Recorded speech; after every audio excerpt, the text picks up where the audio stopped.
Oh, Dave?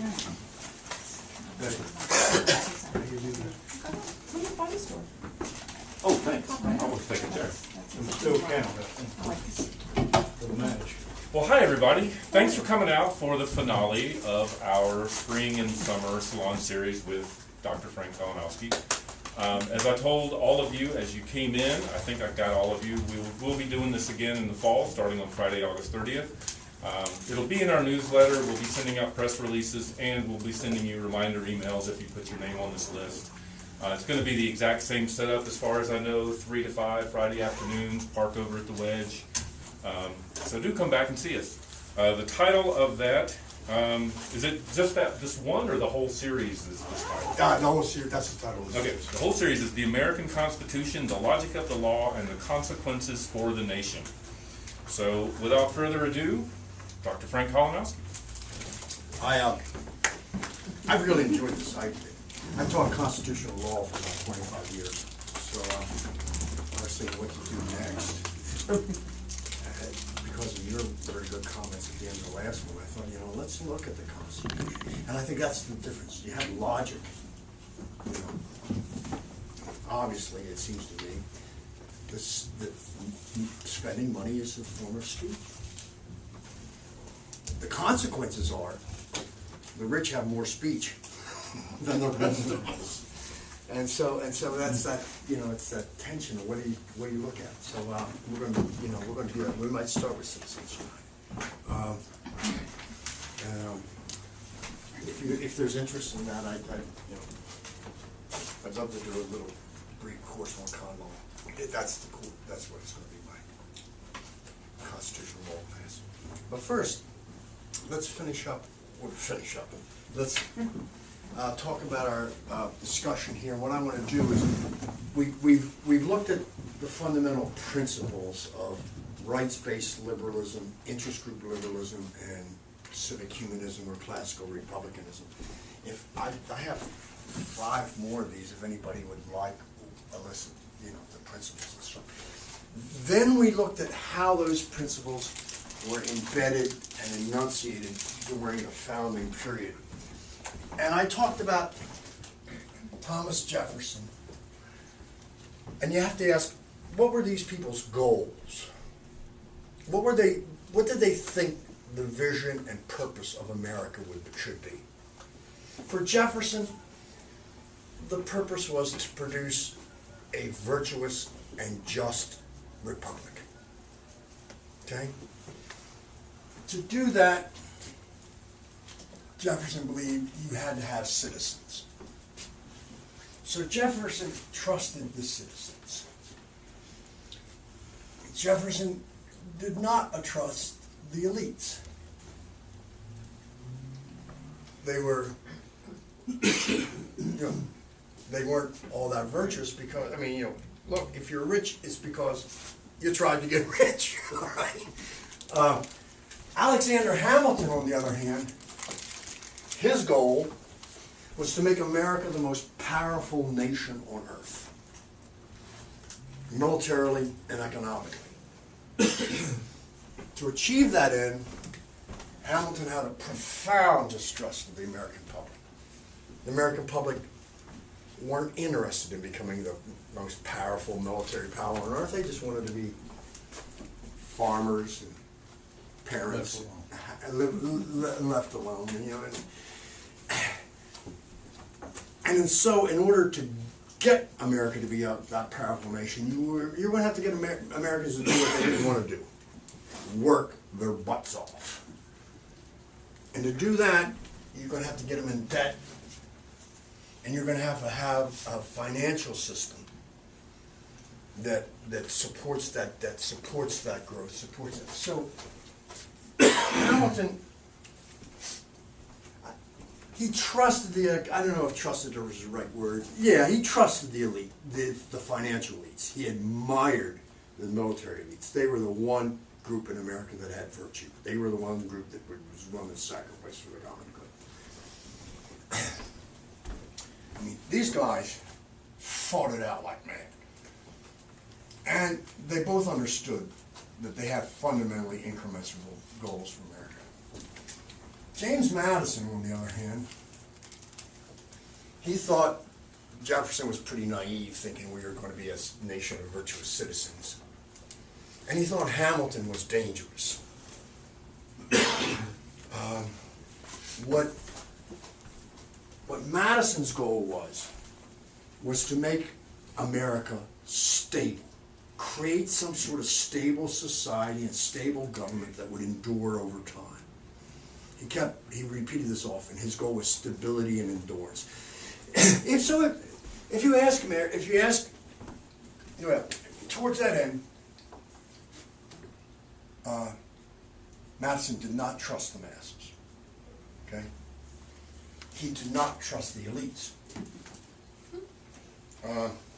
What Madison did trust was institutions.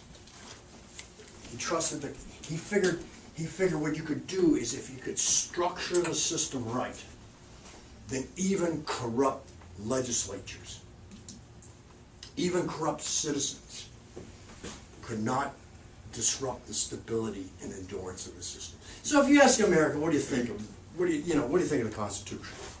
Most Americans, I think, it's the greatest document in the world. And if you ask them, why do you think that? Most of them would say, I think, look how long it's lasted. Am I right? Look how stable, look how long this system has lasted. Or they would say, look how powerful we are. Look at what we've accomplished. How many of them would say, this Constitution is great because we are the most virtuous, just nation on earth? What's happened to this since this time? And that's today's topic. During the so I want to talk about the 19th century, and then if with some time talk about we're bringing up to date.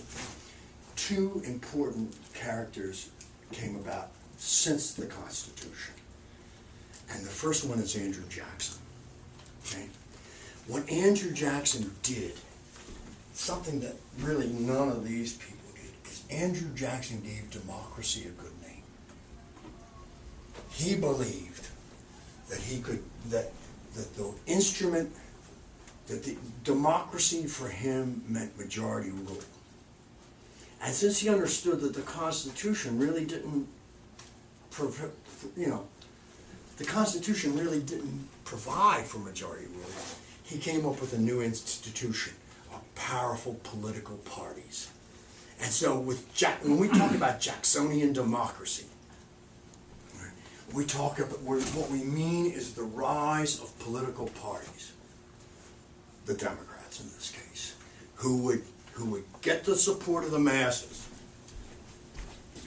who would fight the Eastern elites, who would gain control of Congress and elect the president. And that president, using the power of the political party, would be able to institutionalize representative democracy in this country. Now, Jackson's technique for this was to create a party that had discipline. That meant you needed local political bosses.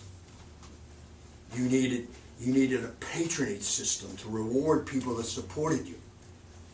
You needed to be able to coerce and gain people to the poll. Jackson brought that rough and tumble, and to our current eyes, corrupt system of powerful parties.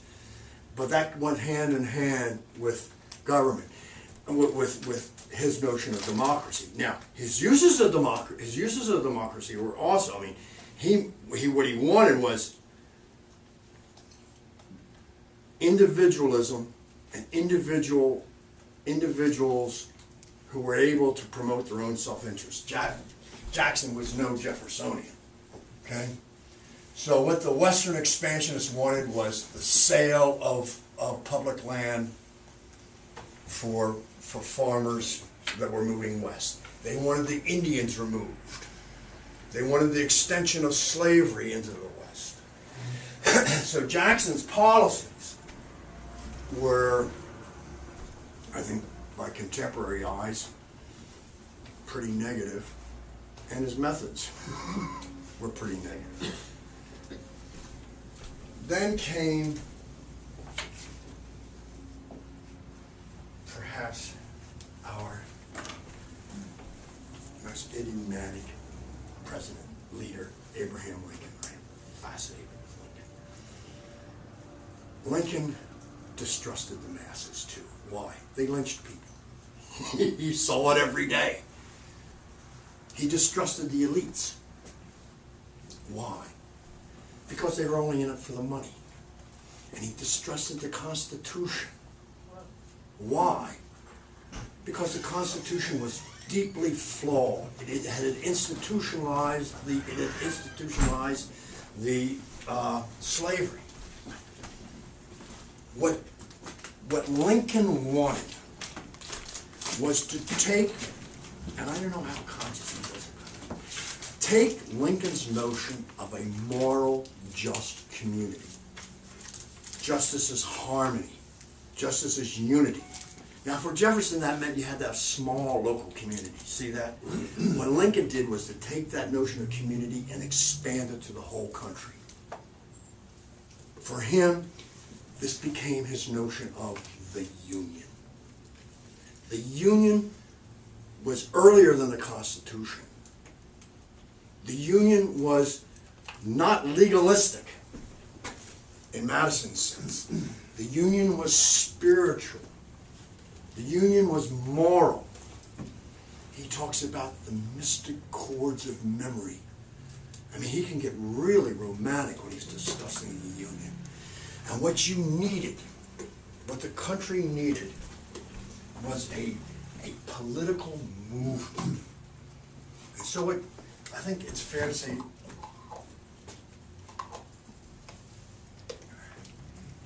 it needed a moral movement. This nation will have a rebirth of freedom. We're going to redesign the Constitution. We're going to get rid of slavery. We're going to fight against this individual greed and individualism, and we're all going to work together as one nation. See it?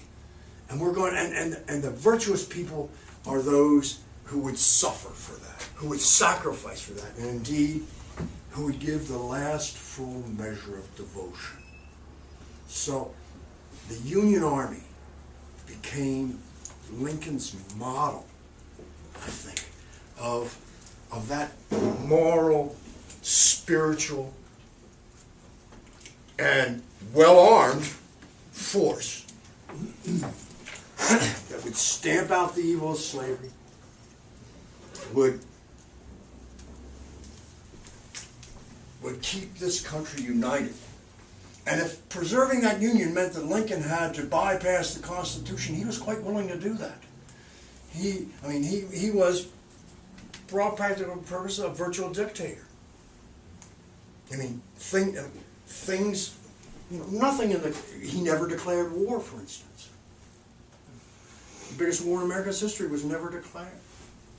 He blockaded the southern ports, which is an act of war. He instituted a draft. And he emancipated slaves with this thing called the Emancipation Proclamation. What in the Constitution gives the president the power to issue proclamation? This recent movie, have you gone to see Lincoln? Besides the brilliant performance by Daniel Day-Lewis. I've taught, for years I taught that the Emancipation Proclamation was unconstitutional. And what was interesting in that movie is the movie suggests that Lincoln knew it was. Yeah. If it was a war measure, what happens when the war's over? But he thought it was necessary to preserve so if preserving the Union meant that you bypassed the Constitution, then you did it. See, if the cause was, I guess, worthy, and who decided that the cause was worthy? I mean, Lincoln suspended habeas corpus. And I mean, I'm from the state of Delaware. We didn't secede. Tried to, we didn't. There was never any battles fought in Delaware, and yet Delaware was under martial law and habeas corpus for 5 years.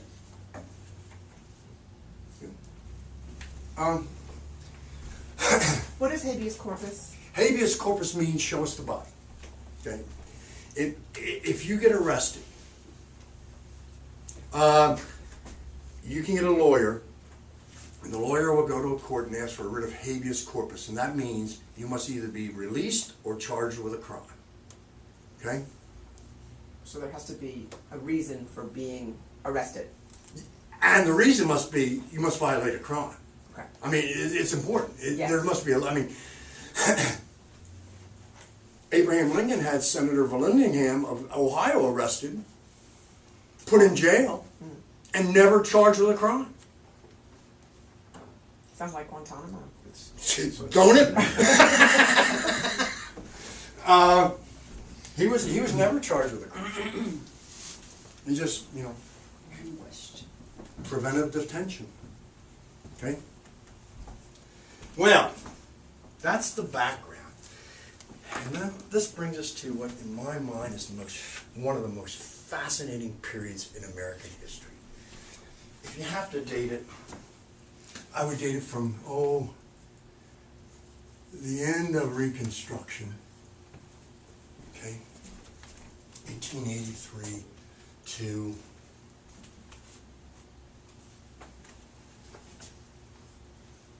let's give it a big date. The end of Woodrow Wilson's. It's been called one of my favorite guys, Mark Twain, called it the Gilded Age. It's the age of the robber barons. It's the age of during this period, all of this became enunciated in ways that, I mean, you read these people and it's like, this is where we came from. Okay? This is where the primary ideologies that we live with today were really formulated and crystallized. And that's what I want to talk about. How we got, I had a different title for this one. It's called How We Got to Where We Are. During this period, one of the most important things you have to understand is the rise of modern conservatism. And here's the interesting part. People that we now call conservatives, okay, are in fact classical liberals. It's not my fault that we mess up their language. But what do they believe in? They believe in individualism. They believe in a type of freedom. Okay? They believe in human rights. I mean, listen to the Tea Party. Okay? And yet it's a mix that comes out of those things. If there is one writer during the Gilded Age that I think represents conservatism more than anybody else, his name is William Graham Sumner. Familiar? No? Go on to any conservative website. Right? And look at their reading list. Sumner, I mean, this is new. They keep printing Sumner over and over again, all right? Sumner was a professor at Yale. Sumner saw the rise of this kind of Lincoln-esque progressive movement, and he saw it as a real threat to human freedom. Okay? He takes the notion of individualism. The title of the book is What Social Classes Owe Each Other. It was published in, I think, 1883. Good opening date. There's an implied question in here. All right. What do social classes owe to each other? And Sumner's response is quite simple. It's a thin book, but it could be even thinner. The answer is absolutely nothing. There is no national community. There isn't even a local community.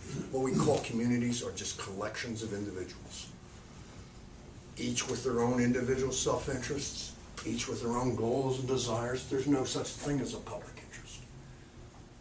Okay? And what humans have is rights that are guaranteed, probably given to us by God, guaranteed by the Constitution.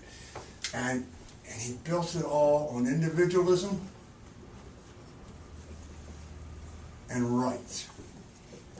Now, what rights do we have? We have the right to life, we have the right to liberty, and we have the right to property. All right? Now, follow this logic.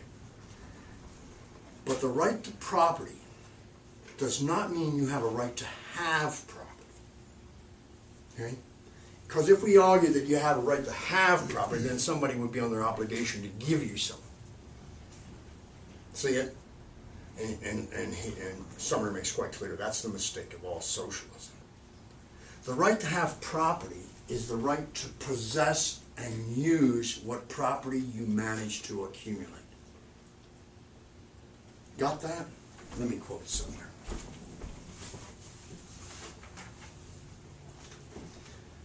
It cannot be said that each one has a right to have some property, because if one man had such a right, some other man or men would be under a corresponding obligation to provide him with some property.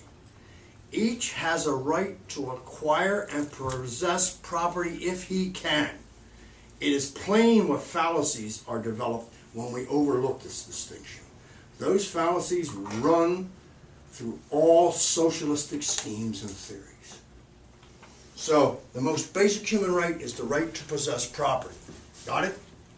Now, if you live in a free society where people can compete and work and acquire property, some people are going to be smarter, some people are going to work harder, some people are going to be luckier.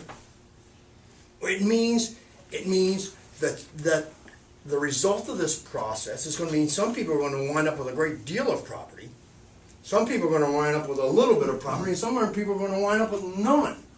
There's going to be gross economic inequality. But if justice is the protection of human rights, and if human rights is the possession of your property, then justice is the protection of unequal economic conditions. In fact, the more unequal a society is, the more just it is.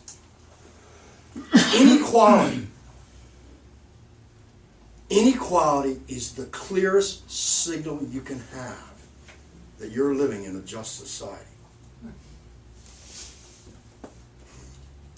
Boy, you read this and you say, It's still around. oh gosh. I mean, it's the only thing that makes sense of their, if you believe this, it makes complete sense of their position. This competitive scheme will not produce equal results, but it is just because it will produce unequal results. I'm quoting Sumner here. I mean, he isn't beating around the bush. Therefore, the greater chances, the more unequal will be the fortune of these two sets of men. So it ought to be, in all justice and right reason. The yearning after equality is the offspring of envy and covetousness. People who strive, I assume we watched the last presidential election. You know, people who talk about equality are just envious of the rich.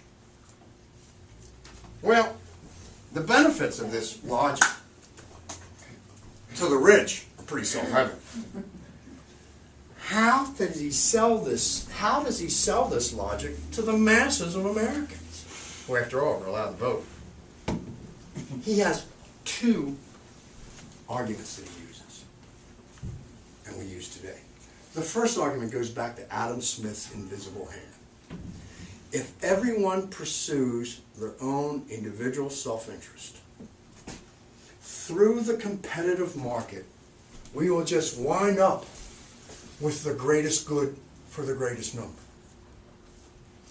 The individual pursuit of private interest, as if guided by an invisible hand, will produce what's best for it. Will produce the common good. But what is this common good? And here we get to Sumner's second defense of the system. Because something very important happened between 1787 and 1883. In addition to Jackson and Lincoln, Charles Darwin also wrote. And what Sumner does is take Darwinian theory, the theory of evolution, and in particular take two aspects of it, the struggle for existence and the survival of the fittest, and apply that to human social life. It's called social Darwinism. All right? The rich are rich because they deserve to be rich. They've worked harder, they've competed, they've won the struggle for existence. See, the poor are inferior. They're stupid, they're lazy, they're unlucky, whatever. But to help them is to help creatures that nature wants to select out. The 47%. Well, he would probably say 10% are really inferior. The 47% ought to get up off their ass and try to become the 5% at the top. I'm making his argument for him, all right? And you do them no good. And if you help them, all right, if you help them, you take away all their initiative. So that's the bootstrap. Pull yourself up by your bootstrap. Pull yourself up by your bootstraps. Invent a different, whatever. Do something. But what he's saying is the conservatism, free market, competitive conservatism, okay, is not only just, it's also scientifically provable as the best system. It is in accordance with the best understanding of science. It is in accordance with human nature, which led me to think of what does Sumner mean when he talks about nature? He has an interesting notion about this, although I confess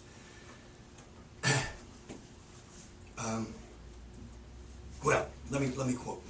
Certain ills belong to the hardships of human life. They are natural. They are the part of the struggle with nature for existence. He's used the word natural and nature. The natural thing for humans to do, here's the environmentalism. The natural thing for humans to do is to dominate and control nature. I call this section of my book, Nature Against Nature. And what he's doing is he's using the word natural and nature in two different senses, and so do we. Right?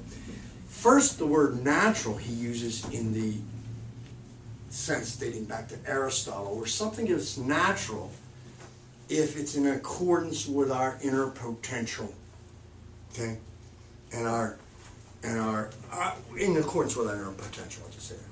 Therefore, for instance, human reason is natural, okay. It's in our potential. It's something we can accomplish. Then he uses nature in the second sense, dating back to Jean-Jacques Rousseau at least, where nature means that which is pristine, that which wilderness, that which has not been dominated or controlled by others. When Sumner says it's natural for humans to dominate nature, he is saying that we are the species whose sole goal and excellence of life is to screw over nature. Say it. If If you understand that, then you're beginning to understand the depth of the ecological crisis we're facing. Okay? It's our goal in life to dominate and conquer nature. Exploit. Exploit. Right? And those nations that are best at it, those people that are best at it, are the fittest and the best. And we ought to do everything we can to protect them and encourage them. Those that aren't good at it deserve to be winners. Listen to this. This is Summers. Quote, nature's forces know no pity. Just so in sociology, the forces know no pity. Nature's remedies against vice are terrible. She removes the victims without pity. A drunkard in the gutter is just where he ought to be. Ooh. According to the fitness and tendency of things. Serves him right. Serves him right. He's barred on himself. So he's calling on Darwin clearly. Calling, and now let me say this, if you go back to the first lecture, social Darwinism is most often associated with this right-wing conservative version of it, Huxley, Spencer, Sumner. There was another version, right? Peter Kropotkin, out of Leopold, it says, yes, there is the survival of the fittest, but who are the fittest? And they answer, the fittest are those who cooperate, who take care of their young, who show pity, who provide and protect the communities. We couldn't have, you know, this version of social Darwinism, we would have never survived. How did we survive all those hundreds of thousands of years? And the answer is we took care of each other. Well, when we landed here, the Native Americans took care of us. They might want to rethink that. Sumner's basis for all. Did you understand this? Anybody think Sumner's dead? And time, where was Spencer? Spencer was writing about this time. Okay? Sumner was picking up the stuff as it got off the boat. Thank you for bringing that up. Herbert Spencer, I guess the founder of social Darwinism. Spencer came to, an Englishman, came to America. When he sailed into New York Harbor, there were masses of people waiting for him. He was given a parade down Wall Street. What do you think Wall Street thought of Herbert Spencer? They loved him. Ticker tape parade. This is the guy that says, no, we're not greedy. All right? We are the superior, we are the fittest.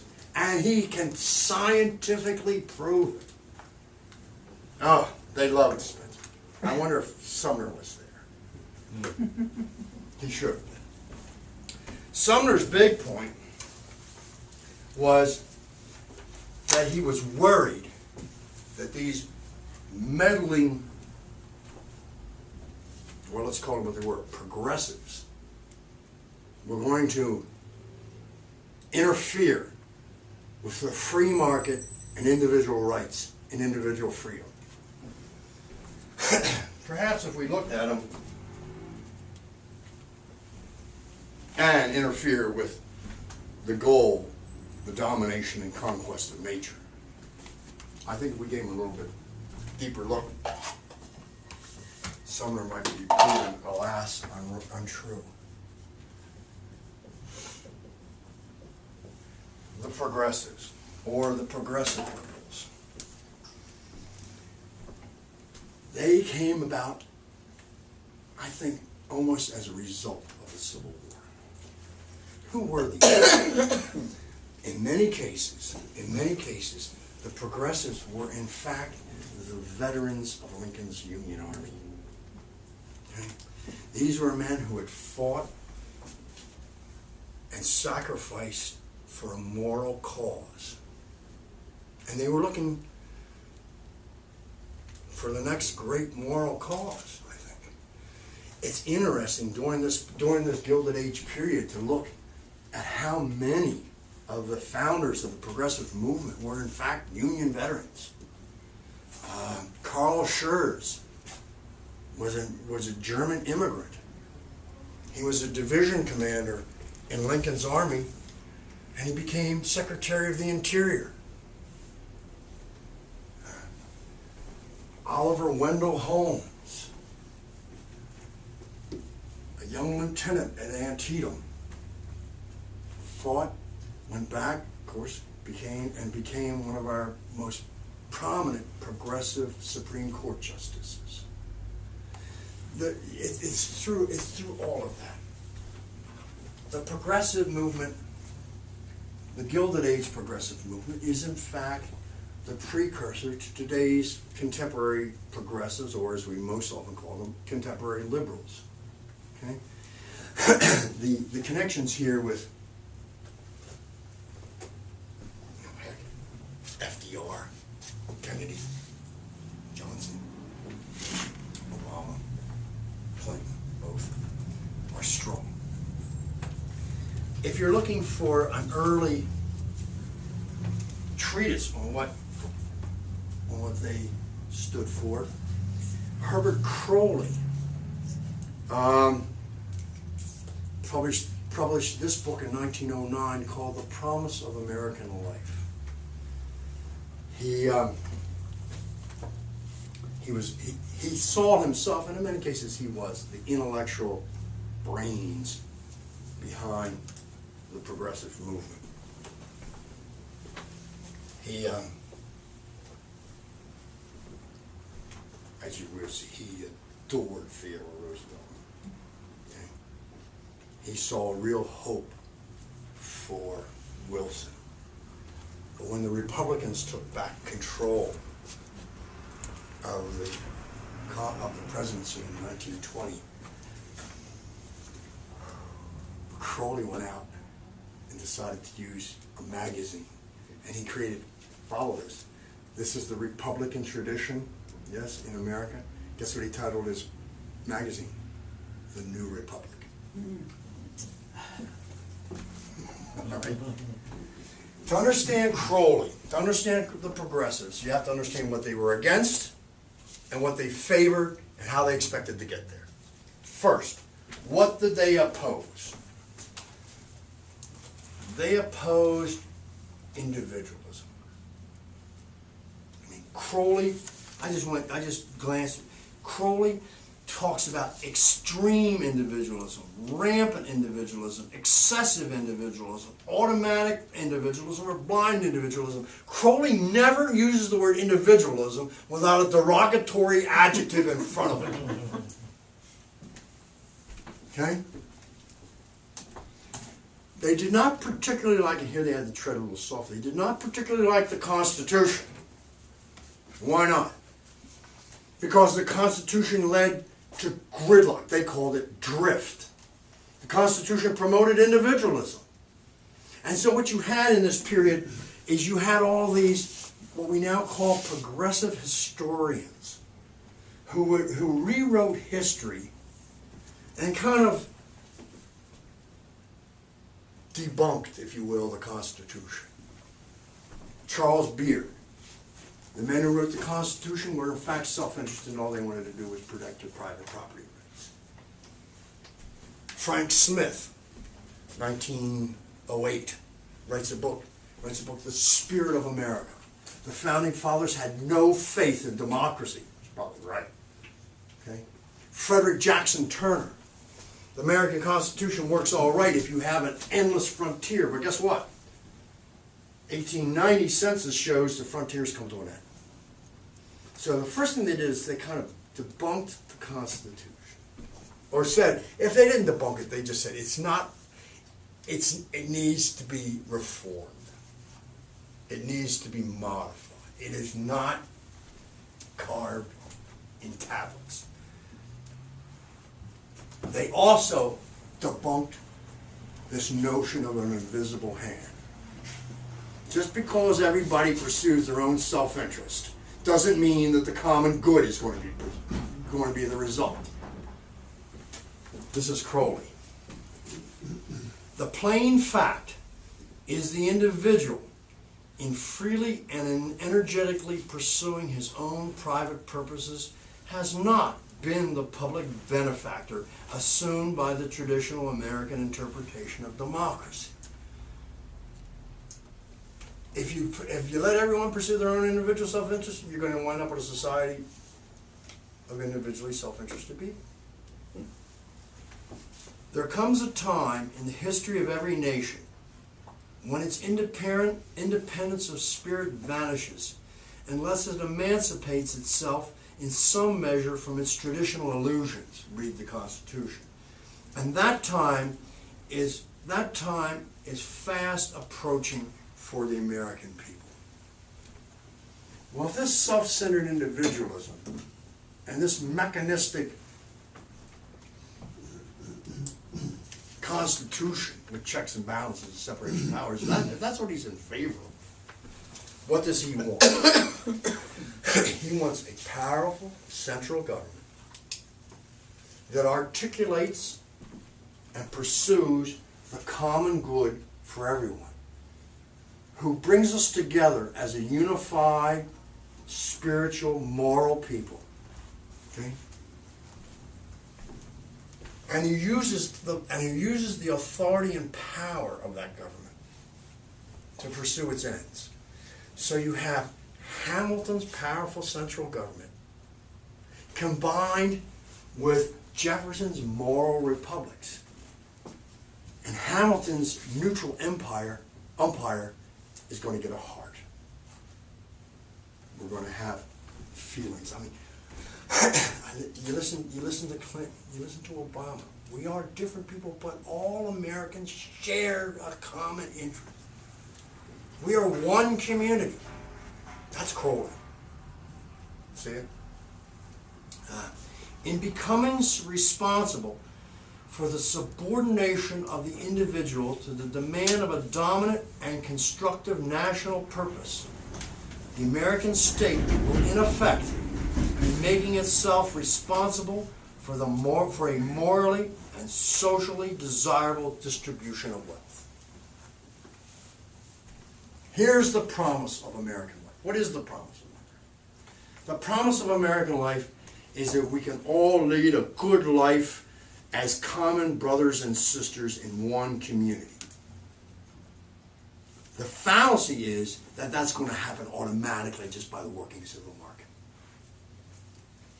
If it's going to happen, it has to be consciously and intentionally constructed. And that becomes the role of first the federal government and second the president.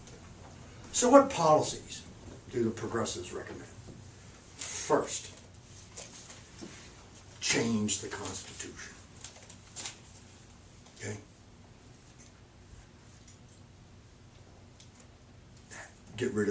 Have direct election of senators. These are the progressive amendments. Direct election of senators. Income tax. Tax that wealth that Sumner thinks is your private rights. Make us more moral. Pass prohibition. Give women the right to vote. Why? It isn't because these progressives were a bunch of diehard feminists. Right? It's because, first of all, they thought women were, in fact, in some ways more virtuous and moral than men. And they thought, and they were absolutely correct, women would vote progressive. I mean, you wonder why are Democrats today pushing so hard for immigration reform and a path to citizenship? Because they expect those people are going to vote Democrat. They're right. Okay? So amend the Constitution. Second, shift powers from the states, which were just the progressives really despised. The progressives thought we ought to abolish the states. But shift power from state governments to the federal government. Okay? And then the third thing is within the federal government, once you got power to Washington, shift it out of Congress, which is the bastion of self-interested individualism. We know that. And shift it in to the executive branch. Okay? So you move power from the states to Washington, and once it's in Washington, you move it from Congress to the executive branch. The ultimate, probably, culmination of the progressive movement, at least up to that time, is the Budget and Accounting Act of 1921, which for the first time shifts power over the federal budget out of the hands of Congress, gives the president the authority to create a bureau of the budget, and it's the president that writes the budget. See it? The fourth thing they wanted to do was to make government specialized, expert, and scientific.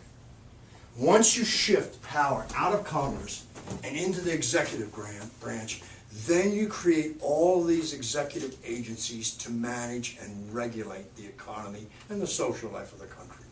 You create an Interstate Commerce Commission to regulate transportation. Okay? You strengthen the Department of Interior. You strengthen the Department of Forestry. You have a Pure Food and Drug Administration. You create an FDA. All of these things were the product of the progressive movement. When conservatives say progressives want to shift power to Washington and shift power to government, they're absolutely right, of course. Reform corruption. Attack political parties. Pass a Hatch Act, pass a Hatch Act and a Civil Service Act, which in fact attempts to, if not outlaw, seriously cut back patronage and cut back the kind of electioneering that Jackson wanted so much. What the presidential election would be a national referendum on the president, the leader, spokesman, and chief of state of the country. Okay? The key to all this, I think, is to come to see the critical role that the environment played in all this. Because the essential element of conservatism was you could keep having all of this continuous exponential growth just by regulating the market. Progressives looked at it and said, you're wrong. And when they looked at the world, they saw anxiety. We are running out of timber. We're wiping out species. The buffalo is almost gone. The passenger pigeons have died off. You know, these were people who became very, very interested, and these things were being done because the market was unregulated. See it? So they came up with a plan to not stop progress, but keep progress going, but have it managed and regulated. And the plan became known as conservation. The best book on this whole period is by Samuel P. Hayes. It's called Conservation and the Gospel of Efficiency. Subtitled The Progressive Conservation Movement, 1890, to 1920. Okay. Elect a president and have that president have an environmental vision. And if there was one person that understood this more than anything else, it was our own local Gifford Pinchot. Pinchot tells the story of one day he was riding through Rock Creek Park on his horse, and he was head of the forestry department. He was thinking about all the environmental problems we had: water, timber, need for food, electricity, etc. And he realized that all of these issues are connected. Okay, but the agencies charged with regulating them were all separate. You had a forestry department, then you had a reclamation department, and you had all this stuff. And that was his brilliant click. He says the problem we're having is that the problems are all integrated and our approaches are all fragmented. What you needed was a coordinated, today, I hate the word, but you needed a holistic approach with someone with the authority to manage, regulate, and control all aspects of that. Needless to say, Pinchot was convinced he was the man for the job. Okay? And so, you got his boxing buddy and good friend, Theodore Roosevelt, who, in order to get rid of him, the people of New York finally got him tagged onto the 1900 Republican vice presidential control, and thinking, what could be more harmless and meaningless than be vice president? And then William McKinley goes to Buffalo and gets shot, and all of a sudden, contrary to what anyone wanted, Theodore Roosevelt becomes president. But Roosevelt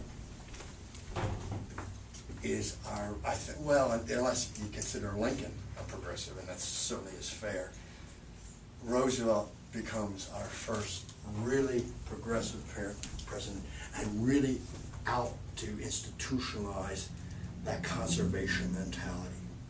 Now note, the conservation mentality is not about stopping growth.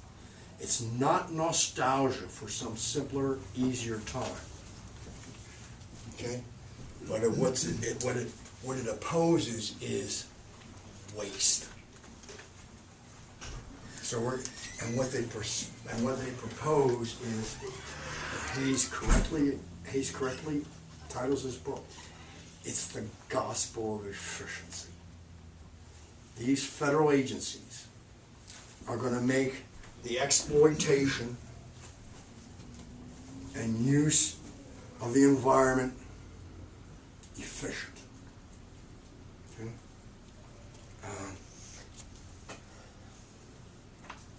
Didn't work. Well, it's still being tried. Pinchot had nothing but disgust and distaste for the people that he called nature lovers. The classic example is he and John Muir are walking across the Southwest desert, and there's a tarantula there, and Pinchot gets ready to stomp it, and Muir stops him and says, "Wait a minute, that tarantula has as much right to be here as we do." And Pinchot's response is, "Of what possible use to humans is that bug?" That's all the story. I don't know what happened to the tarantula. The classic line, if you want to understand Gifford Pinchot in one sentence, it's this: there are just two things in this material world: humans and resources. Okay? Our job is to dominate and control nature. The key is to do it efficiently. Okay?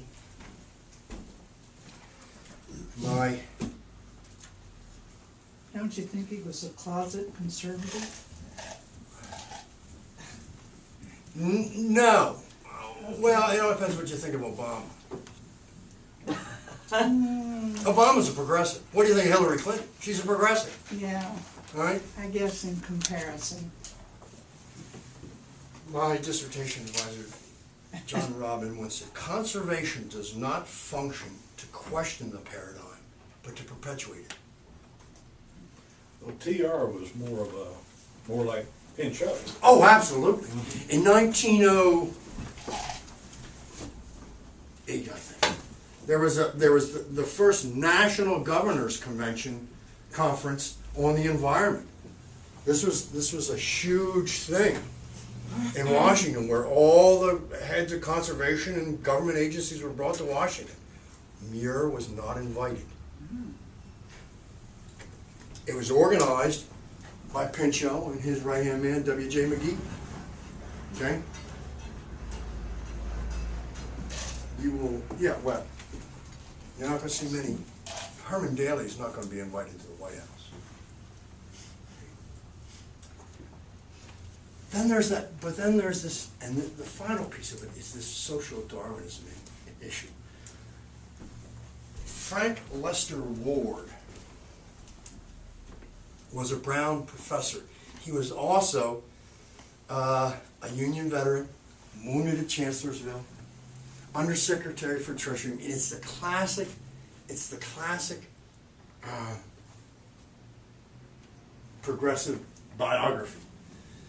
He came out and attacked social Darwinism, not because it was right-wing or too conservative or wrong. He attacked it because it made humans too attached to nature. Okay? Nothing's natural for humans.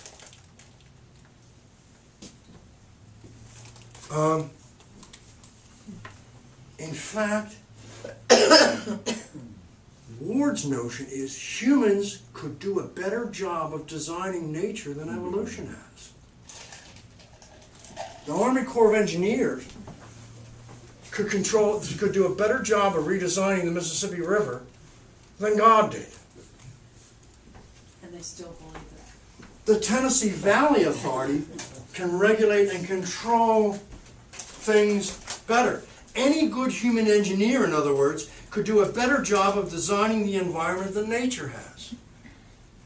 Only in a world totally under its control could any one species pursue its private goals in a rigidly efficient, straight-line fashion, Frank Ward recommended. Okay? Today we call this decoupling. Science, technology, planning,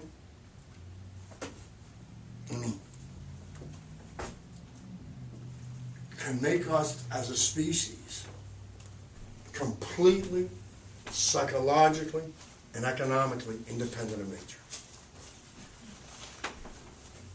The worst commercial on TV, and I realize it's a highly competitive category, but my nominee is that goddamn IBM commercial that says, "Let's build a smarter planet." I mean, that's Frank Ward. See? And in many ways, no, they're not closet conservatives. What they are is open and avowed cornucopians. Right? But this, I mean, so what we do is we have two cornucopian parties: the conservatives, who believe the best way to dominate and control nature is by the free market, and we have the progressives who believe that the best way to dominate and control nature is through government agencies. What they don't disagree on, I mean, Bill Clinton and Barack Obama are not going to say anything bad about economic growth. Obama wants to control particulate matter from coal-fired plants and build more nukes. It's more efficient. This, in fact, as I say, becomes environmentalism. This becomes cornucopian thought for the environmentally chic. It's cornucopian thought for the Brie cheese and Chardonnay set. Okay. I wrote that on my bookie. One of my little friends took a real umbrage at that. Which, man, I was hitting a sensitive nerve. Well, is this all there was in America? And the answer is no, because at the same time that you had the progressives and the conservatives, there was another group that came about. And these were the populists.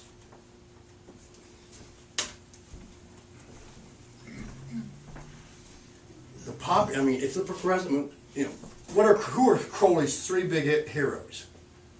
Theodore Roosevelt. What does Crowley think of Abraham Lincoln? Hero. And who's his favorite founding father? Who? Hamilton. Hamilton. He lambasted Jefferson. Jefferson believed in individualism and local government. Okay? The populists combine that Jeffersonian notion of strong will. The populists probably in the Gilded Age were as close as we ever came in this country to a purely Jeffersonian movement. Okay? They were agrarians. They were farmers. They were out of Kansas. They were out of Texas, South Carolina, North Carolina, Georgia. You had two groups. You had the Midwest, which was called the Northern Alliance, or just simply the Alliance system. And then you have the Southerners, and they got called naturally the Southern Alliance. But they came out of the Grange movement. A lot of them. They were angry. One of the clearest signs of populism is rage. Okay? Rage against whom? Against Wall Street. Against bankers. Right? And against politicians who had sold out to the Wall Street and the bankers. This was an era of real economic disruption. Okay? During the Civil War, I don't know how much this, during the Civil War, Lincoln had in fact started producing he paid for the war just by firing up the printing presses. And nothing backed the money. It was called fiat currency. Okay? And it was highly inflated, but it was everywhere. In 1873, Congress passed the Coinage Act, which put America back on the gold standard. Got it? That meant that the people who had debts, farmers, okay, had to now pay off with greatly appreciated currency. Foreclosures were rampant. Sound familiar? What year are we? 1873 to 1900. Farmers were getting foreclosed right and left by the banks because the money was so hard currency. Their solution became inflate the currency either by having bimetallism, i.e. gold and silver, all right, or go back to fiat currency and just have greenbacks. Okay. Their other opponent was the railroads. The railroads were making sweetheart deals with Congress. They were The Commodore. Yeah. Sweetheart deals, getting huge land grants, inflating the prices for transportation, giving railroad passes to congressmen so that they could buy their votes. And the real problem was this thing called the crop lien system. Local merchants,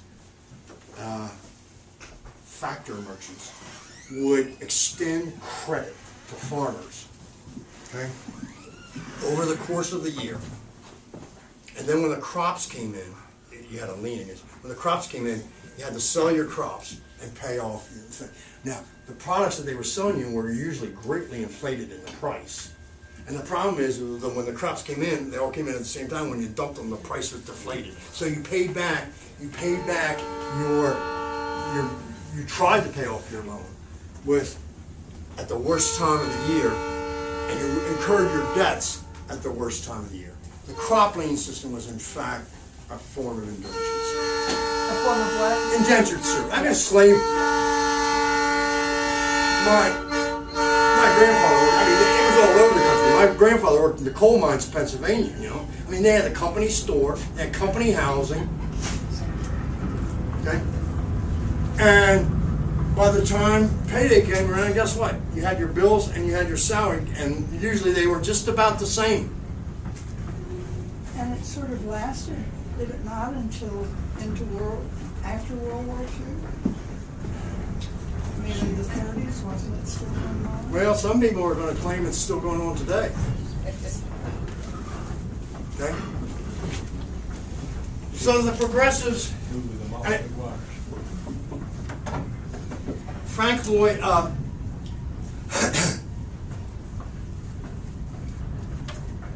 listen to this. This is we haven't talked about women. Mary Elizabeth Lease, if you want to hear it. Mary Elizabeth Lease was an Alliance lecturer.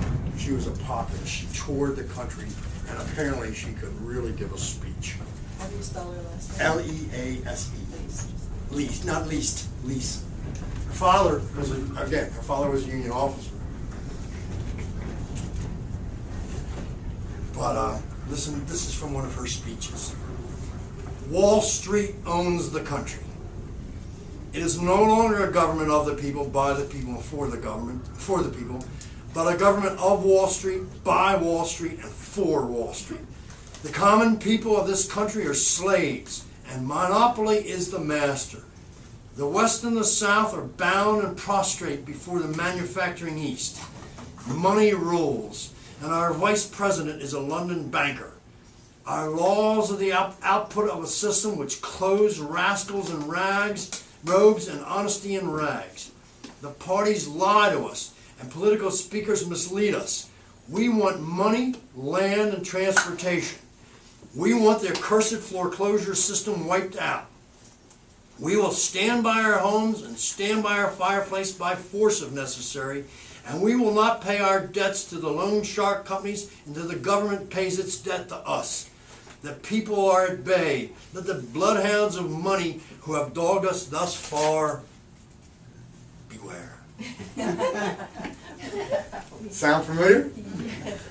And my favorite Mary Elizabeth Lease quotation, this is the 1890. She would tell farmers, what you need to do is to raise less corn and more hell.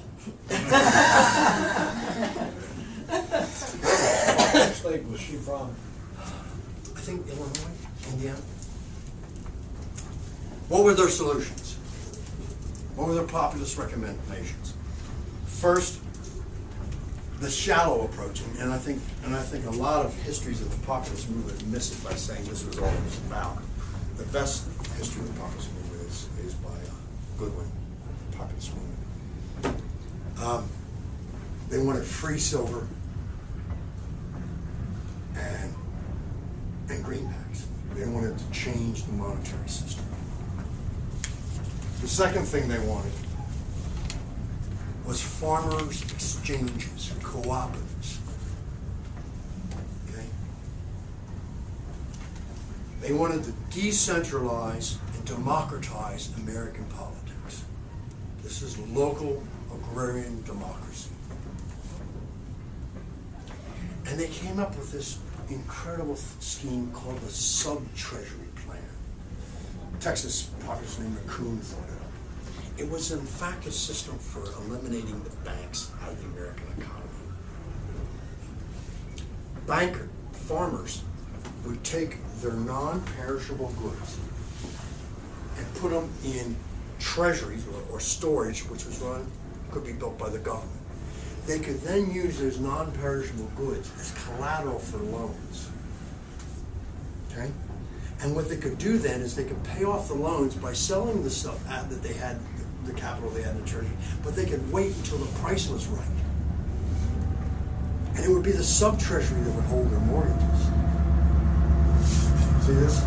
It would be the sub-treasury that would extend loans. It would be the cooperatives that would replace the factor merchants in extending them credit and extending them products.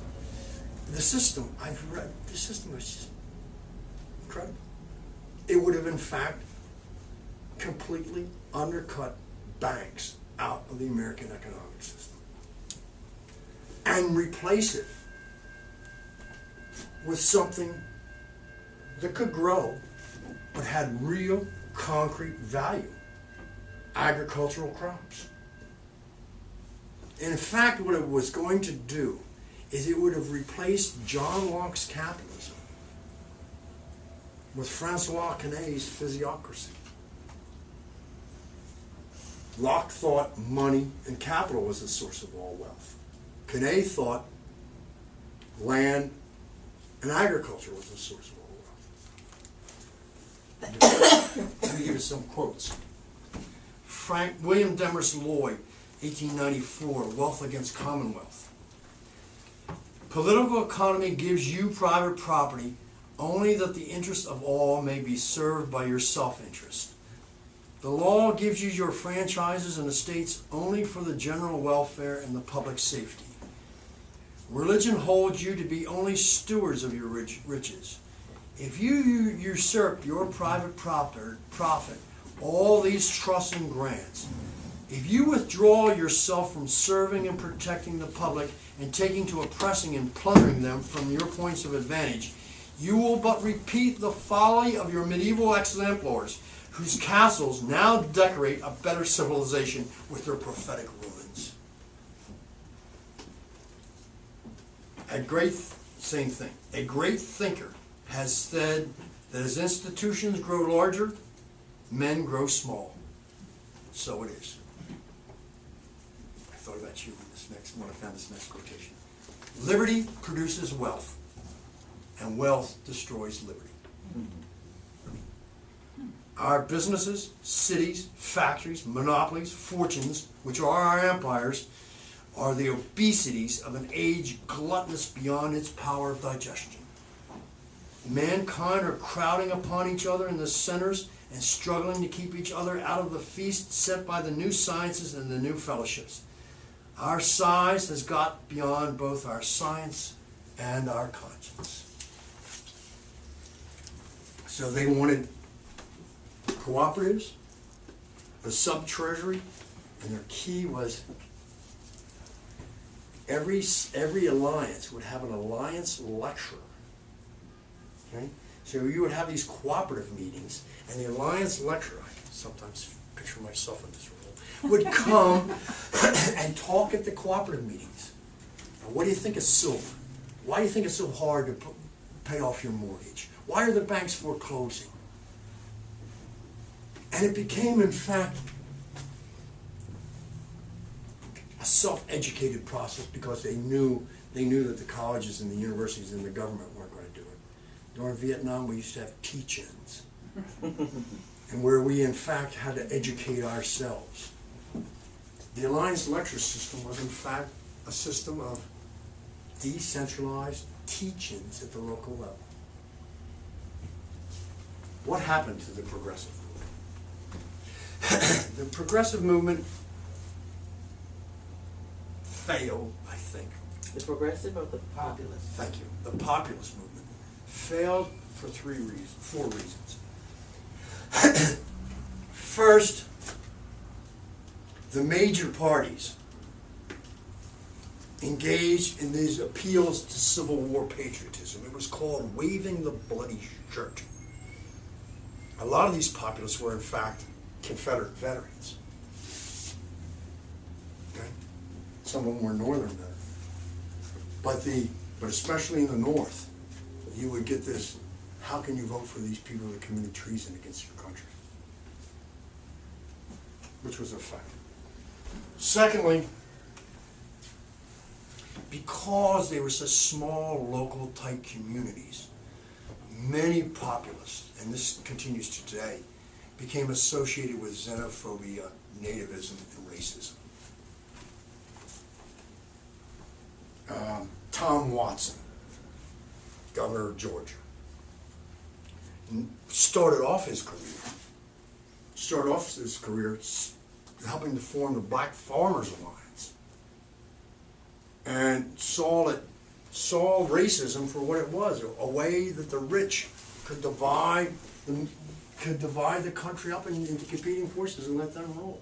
By the end of his career, Watson was as virulent a racist as Georgia ever produced.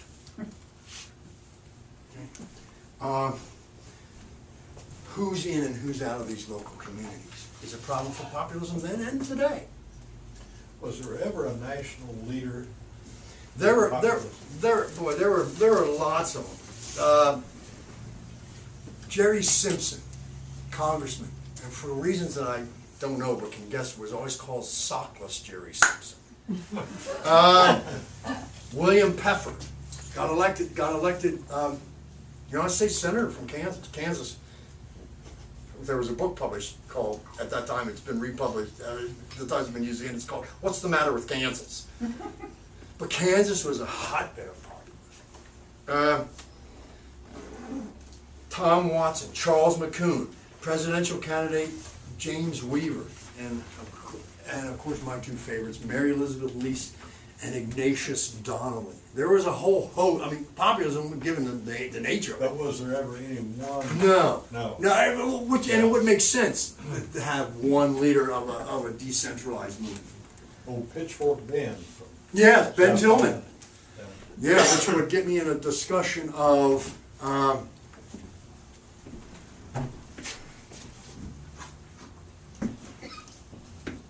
up the Yellow Brick Road, Wizard of Oz? Wizard of Oz. How is gold counted? Gold is counted in ounces, which are abbreviated OZ.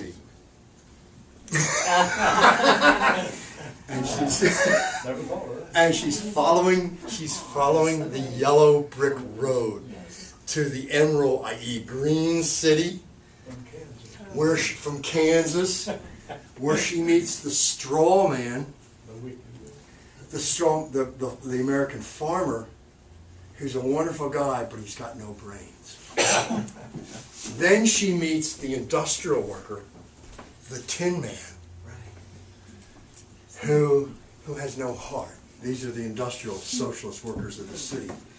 And then she finally meets William Jennings Bryan, the Lion, who is basically a coward. The wicked witch of the East is in fact Ben Tillman, who also had one eye. And follow the Yellow Brick Road. So Baum was a populist? Baum I thought he was, but I've read it since, and no, he was an anti-populist. Oh, well, by the way, what did the progressives think of the populists? Teddy Roosevelt said we should take all their leaders, take them outside, put them up against the wall and shoot them. He did not.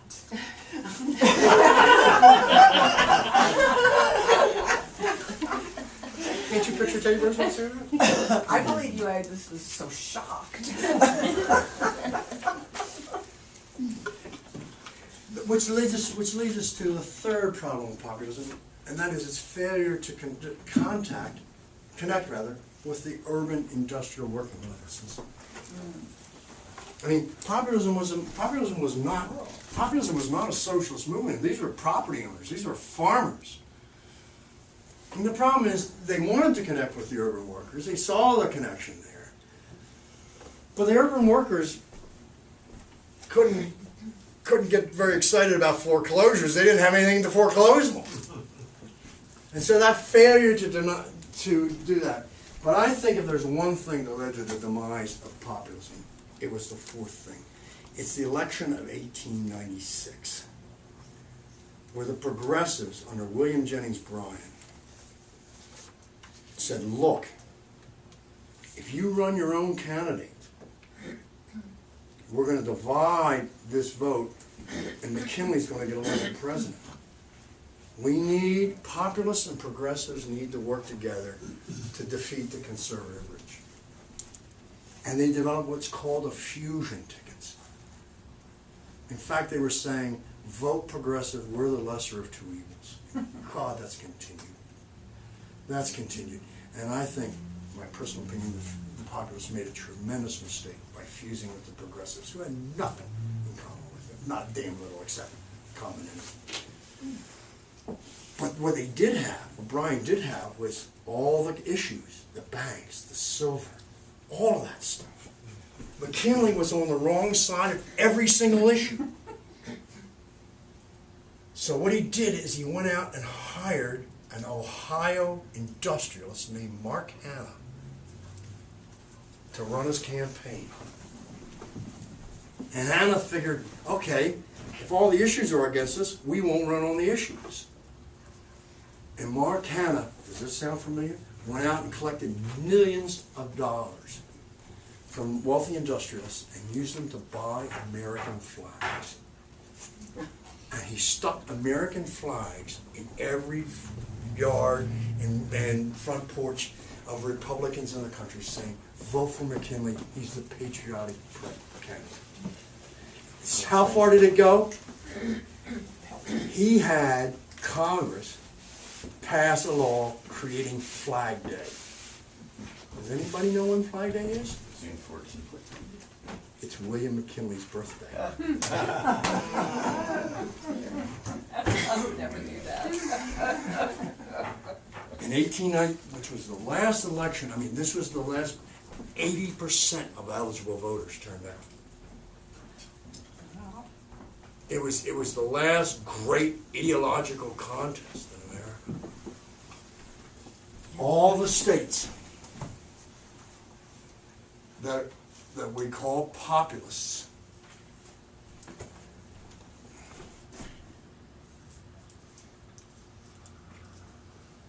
no, excuse me. Let me take that back. I did a comparison of red states, blue states in 2012 and red states, blue states in 1896. They are virtually identical, with one difference: Ohio. That's what we Ohio went for McKinley and one for Obama. But that L through the middle and across the South has been there since for 100 and some odd years. Where am I? Oh my gosh.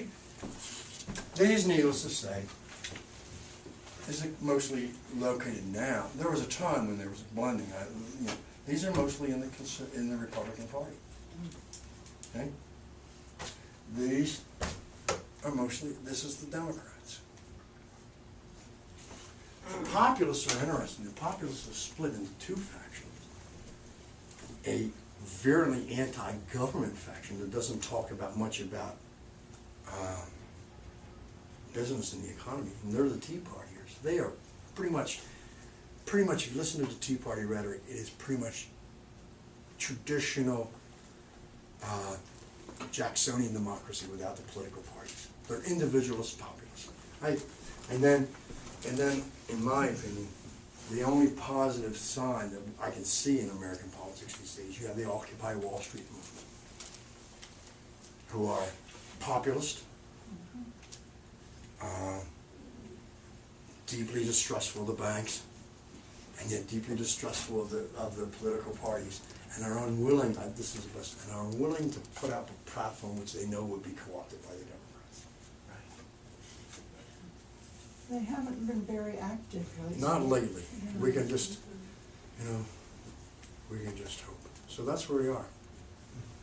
And that's how we got there.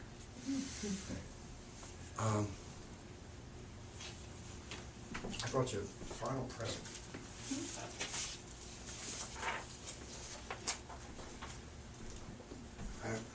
Obviously, time to come out of the closet. I'm a radical environmentalist.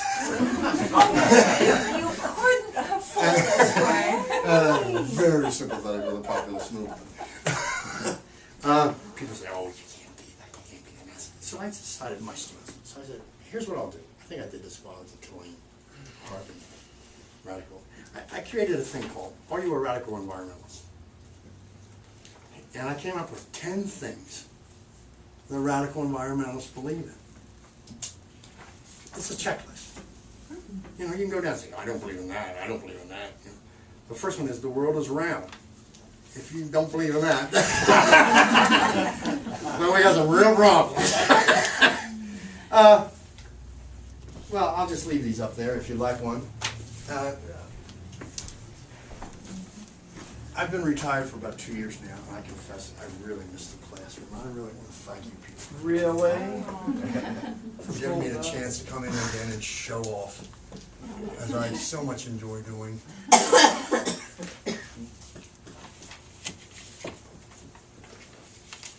I've got a couple papers. I told you, I think I have a paper on distributing justice. I begin with Sumner and where we go from there. I have another paper on Occupy Wall Street movement. If you'd like, shoot me an email, and I'll, now with my incredible computer skills and Judy's assistance, I'll get it back to you. Do you have any questions, comments, anything? Yeah. Project 10 years, where are we going to be?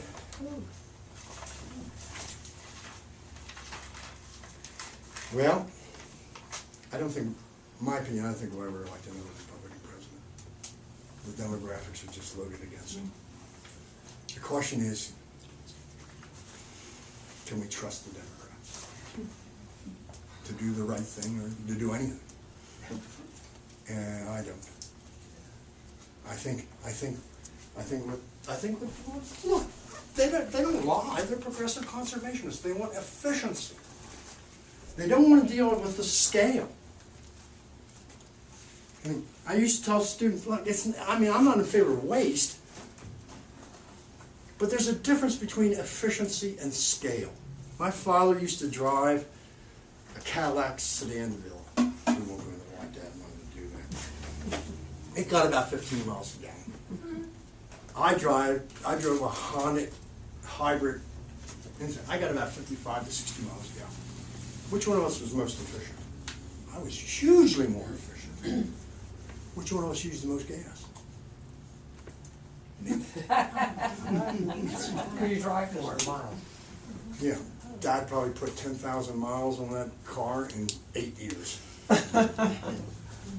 There's a thing called, I won't read it, Jevons paradox. Say it again. Jevons, Stanley Jevons, Jevons, Jevons paradox, which says the more efficient you become in using a resource, the more of that resource you'll use. It does. So, I'm not in favor of waste, I'm not opposed to efficiency, but conservationists, Democrats, technology advocate bugs make a mistake when thinking that it's all about efficiency. We've got to reduce the scale. And nobody's talking about that. Which Hamilton would not like. Oh gosh, no. Which Jefferson would. But the point is this, the point of this lecture series is this: we don't have to look elsewhere for our principles and ideas. We don't have to become a nation of socialists. We don't have to become a nation of Buddhists. I don't have anything against Buddhism, but we're not going to become a nation of Buddhists. If you want to help do something, you've got to look inside American cultural values and find something in there that we can use to get ourselves out of this. And I think that thing is Jeffersonian democracy. I think it's populism. I think it's those Republican notions of love of country. Nothing bothered me more and more than to see the unpatriotic chic of our students. I'm doing this because I love my country. Now that you've retired, are you gonna run for Congress? Oh God. There will not be soon. No, because Congress, and I don't trust this political system. I know, Look, but this system is rigged. But what's the alternative? The alternative is a mass-based local movement. Quit putting your trust in the Democrats. Quit putting your trust in Washington. All right? I think the alternative is people coming out in small groups. Okay? What do I think what's going to happen? I think we're going to become more efficiently. I think we're going to become much more efficient at screwing over this planet. Okay? unfortunately. I'm thinking, I mean, I think, you know, I think we're worried, I think we're moving towards either a surveillance state or a police state. 2/3 of the American public don't, two-thirds of the American public don't care. Their idea of freedom is getting to go to Sam's Club. They don't vote. I don't blame you for not voting. I understand. But the what's whack the What they tail should do, is the instead of tail vote- instead of- wagging the dog, you Huh? know. Yeah, no, that was the progressive argument in you know, in 1896 is we're the lesser of two evils. Here's 4 things you can do. Don't let Obama run your life, let me do it. First, here's 4 things you can do. Stop talking about smart growth. It's unfair. It's unfair. It's unfair to say this. But I got the letter. I got the letter from Karen, when she talks about Riverland supporting smart growth, and I was like, oh God, no. We need to move to a stationary state, no growth economy. We need to recognize that the notion of carrying capacity, which is standard stuff in biology, applies to us too. Secondly, start telling people when they ask you, we need to move towards a lower consumption, no growth, stationary state economy. Good for the stock market. We need, oh yeah, I mean, the good news is the stock market now bears virtually no concept with reality. Here's some advice: get out of the stock market. Support, participate, do everything you can for Occupy Wall Street. And finally, stop supporting churches, political parties, and groups that don't advocate and support no-growth economics. That don't do what? Don't stop supporting churches and political parties and any group that doesn't talk about moving toward, I mean, I got a personal goal to get this smart growth line out of rural Langston. There's it. Have Karen, when Karen comes back, Well, I assume she's going have to watch lunch. this. It doesn't look good. Doesn't look good. If we take, here's one on this. Take the oil companies and the gas companies and the coal companies, take their estimates of how much reserves they got. Okay? If we frack and drill and scoop up all of those fossil fuels and burn them, we will add so much carbon into the atmosphere that it will be virtually impossible to sustain any sort of reasonable ecosystem. But here's the problem. The coal companies, the oil companies, the gas companies have figured in to their stock price. Their stock price reflects the fact that they're going to drill that stuff and burn it. You know, if they drill, they're going to burn it. All right? So we are on a collision course. We're either going to save this planet or save this economic system. My point is, I think it's easier to change the economic system than to change the planet. People are selfish. Not if they are with engineers. Well, I mean, this is this position. The position is Hamilton. Americans don't care about living in chains. All they want is the chains to be made of gold. Yeah, I mean, where can you find any virtue, civic virtue in this system? Well, I'll tell you, it's not in our colleges and universities. I went online and checked out a few. You know how many Ivy League schools teach ecological no-growth economics? It's not that they debate it and then decide against it. They don't even debate it. I wouldn't send my dog to Hartford. Right? What are they being trained? They're being trained to run this system. Why? Because they're going to. That's right.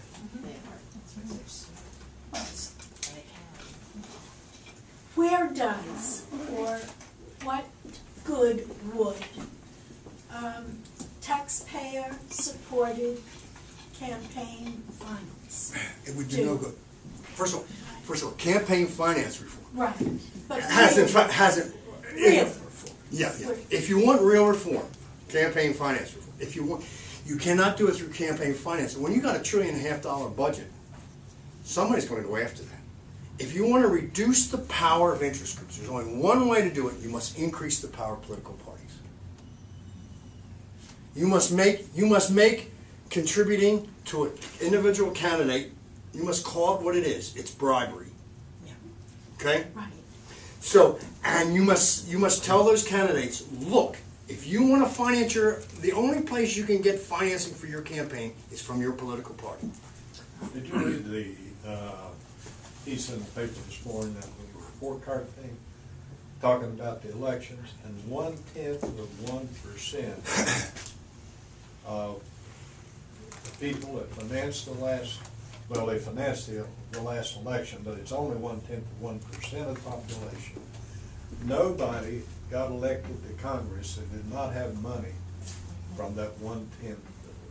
Well, but then we have to talk about computerized redistricting. I mean, they split Asheville right in half. Yeah. The district line runs down Warren, Wilson, for the swing election. Yeah. You know, so the way you're going to do it, if you want to keep a capitalist system, right, is you're going to have. I mean, interest groups don't have this power in Germany. They don't have this power in England. Why not?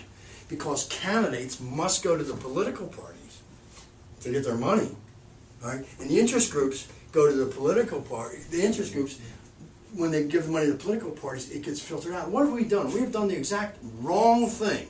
Campaign finance report.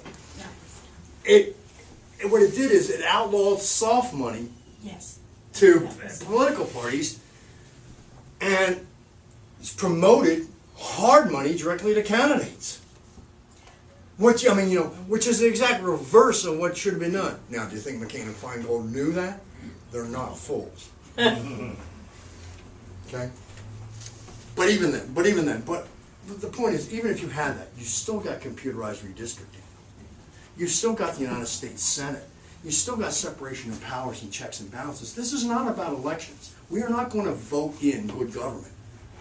This is about talking about what this Constitution does.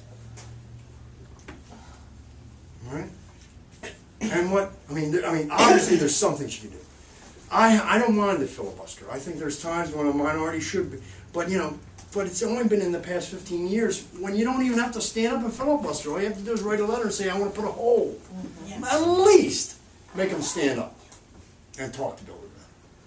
I don't know what you do about computerized redistricting. You give me a master's student in poli-sci and a competent computer programmer, you just tell them, look, I want the Republicans to win most of these. And he says, well, here's how you do it. You take all the Democrats, jam them in the one district, and then take the Republican, and you give them, the Republican candidates for the House of Representatives in the last election got about 45% of the vote.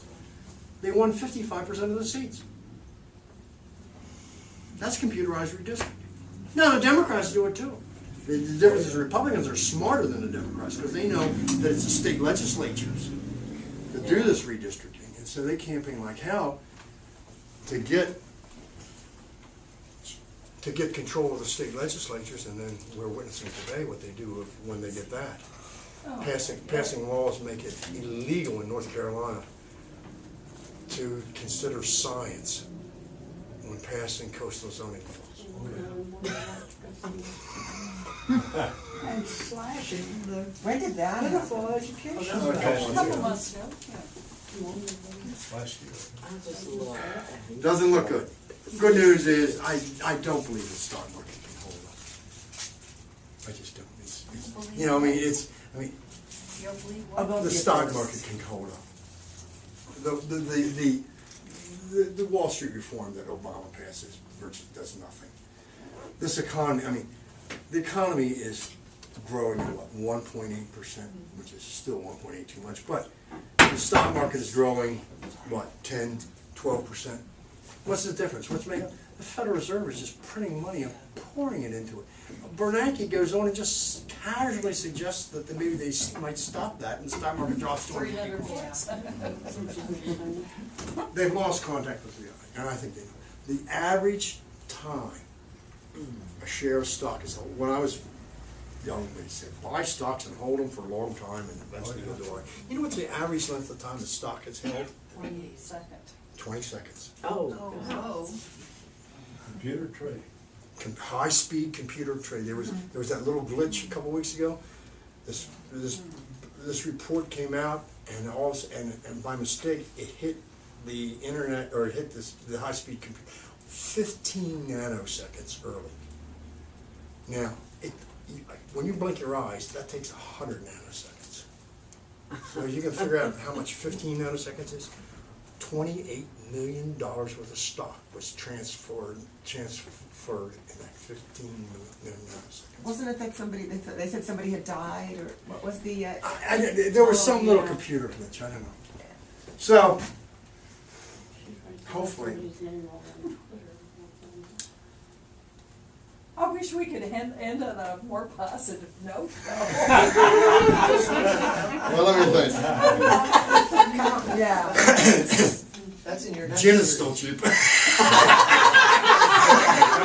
I have the right to keep and bear arms. I'm arming myself to teeth. That keeps, the drinking thing is a tactic also to keep you enslaved. Okay, it's cocktail hour, let's just forget our trouble. I know. I quit smoking for 25 years. I started up again. Don't do it. Yeah. No. Well, I'm a I thought diabetic. you were I smarter have than chocolate that. ice cream. I used to bicycle, I put that away. So there's a happy note. Drink more gin, that's your. Here's a good Start smoking and drinking, right? Here's a good happy note. Here's a good happy note. Thank you. One of the things we gotta do, we gotta keep our sanity and we gotta keep our souls.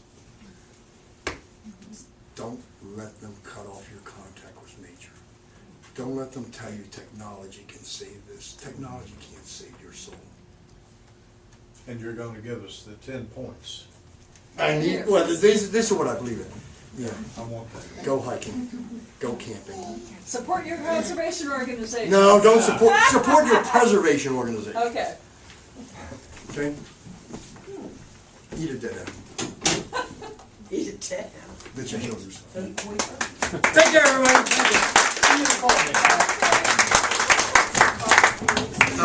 This is my check.